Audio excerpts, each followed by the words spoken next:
갑자기 허리가 아파서 놀랐다. 한순간 이런 통증이 나에게 올 수 있을까 하는 생각이 들었다. 걷지도 못하겠더라. 이전에는 이런 일이 없었는데 정말 갑작스럽게 허리에 통증이 생겼다. 정말 예상치 못한 상황이었다. 왜일까? 왜 갑자기 허리가 아프지? 뭐지 하고 한 30분 걸었다. 이 상황에 대해 너무나 당황스러웠다. 보통 걷고 나면 허리가 통증이 사라지곤 했다. 하지만 이번에는 그렇지 않아서 더욱 걱정이 커졌다. 하지만 이번에는 아니었다. 집에 와서 잠깐 대략 15분 정도 TV를 보며 침대에 겉어 누워 있었다. 드라마의 내용도 제대로 집중하지 못하고 내 허리만을 생각했다. 사실은 TV 보는 것도 분산작용이었다. 밥을 먹으러 일어나려고 했는데 일어설 수가 없다. 뭐지? 디스크라도 터졌나? 겨우 간신히 비틀비틀 일어나 밥을 먹었다. 집안을 걷는 것조차도 그렇게 힘들 줄은 몰랐다. 의자에 앉아있는 순간도 고통이 꽤 심했다. 다시 침대에 가서 누우니 그나마 아프지는 않지만 침대 옆으로 살짝 움직이는 것도 아프다. 단순한 움직임마저도 힘들었다는 것이요. 얼마나 큰 고통이었는지 상상이 가지 않았다. 젠장, 망했다. 보통 일인지 중대한 일인지 먼저 파악이 필요하다. 자세한 검사 없이는 확실한 것을 말할 수 없겠지만 이것저것 검색한 결과 일단은 디스크가 터지거나 하는 것은 아닌 것 같다. 인터넷의 정보로는 정확한 진단은 어렵지만 그래도 조금은 위안이 되었다. 염좌인가? 그냥 심한 요통도 고통이 꽤 크다고 한다. 그렇다고 해서 무시할 수 없다는 것도 알게 되었다. 그럼 왜 갑자기 허리가 아팠을까? 전혀 감을 못 잡겠지만 3가지 가정을 해보았다. 나의 생활 습관을 돌이켜보며 그 원인을 찾고자 했다.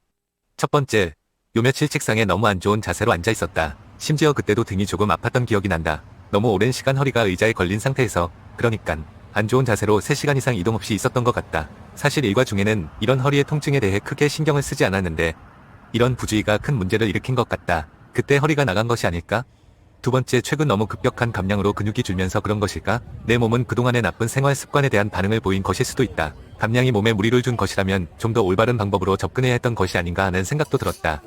세 번째, 아프기 이전에 너무 많은 산책을 해서 그런가? 산책은 허리에 좋다는데 그러나 너무 긴 시간 동안에 걷기는 부담이 될 수 있지 않을까? 지금까지는 문제없이 걸어왔지만 어떤 순간부터 몸이 그것을 감내하지 못하기 시작했을지도 모른다.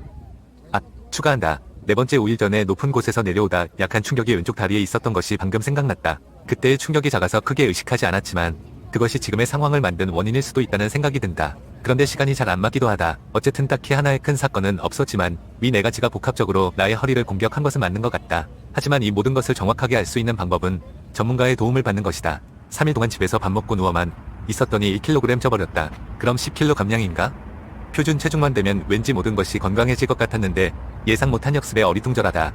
나의 건강에 대한 인식이 얼마나 중요한지 다시 한번 깨닫게 되었다. 건강에 대해서 결코 방심은 하지 말아야겠다.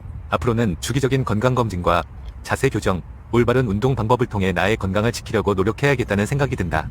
4일차 되던 날 그나마 걸을 수도 있고 해서 강남역 한 바퀴를 돌고 무인 명품에 가서 블랙진을 하나 샀다. 조금은 나아진 상태에서의 외출이 얼마나 기쁜 일인지. 이제 허리 사이즈는 32가 되었다. 기장은 30인치로 한이 딱 맞았다. 스키니진인데 너무 얇아 보이지만 11kg 감량 성공의 선물로는 딱인 것 같다. 새 옷을 입는 기분이란 이렇게 기분 좋은가 싶었다.